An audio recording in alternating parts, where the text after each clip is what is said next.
You may think cutting out bad foods is the answer to eating healthy, but in today's video, I'm sharing with you why cutting out foods is actually bringing you further away from a balanced way of eating and what to do instead of cutting out your favorite foods from your diet.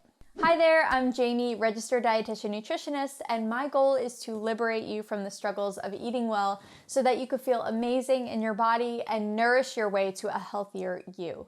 So if you want to learn how to eat in a mindful, balanced way, click the subscribe button and tap the bell to be notified every time I release a new video.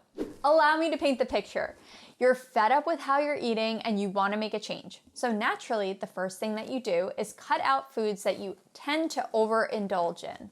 You start cutting out your favorite foods from your diet, and you may even go as far as to say that some of these foods are forbidden, and you're definitely not keeping them in the house. But the truth is, cutting out foods actually makes finding a balanced way of eating even more challenging, and here's why. When you cut out a food, you're 1, eliminating a food you enjoy eating, 2, you're decreasing your food energy, which can increase your hunger, and 3, you're creating an increased desire for the food that you cut out by not allowing yourself to eat it. So instead, here are 3 methods to improve how you eat without cutting out foods that you love.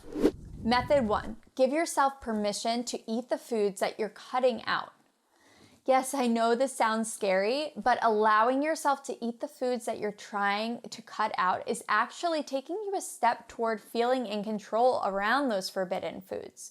Because it isn't realistic to say you'll never have cookies or cake or chips or bread again, nor is it necessary.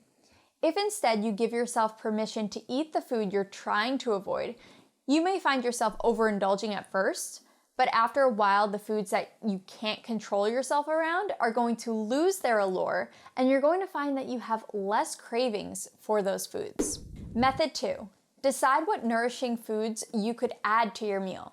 Instead of focusing on what you aren't allowing yourself to eat, let's start to think about what nourishing whole foods you could add to your plate.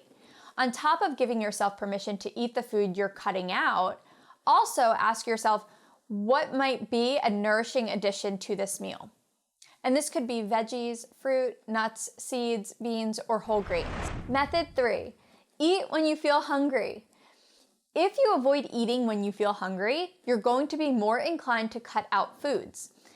That's because skipping a meal or a snack because you're trying to be good is going to lead to overeating in the near future. Then, when you do end up overeating, the feeling of overindulging is going to give you the urge to cut out foods, and the cycle continues. But the good news is, you can stop the cycle by giving yourself the okay to eat when you feel hungry. If you found this video helpful, please click the like button, comment below, and make sure to subscribe. Hit the bell to be notified every time I upload a new video. I'll see you next time.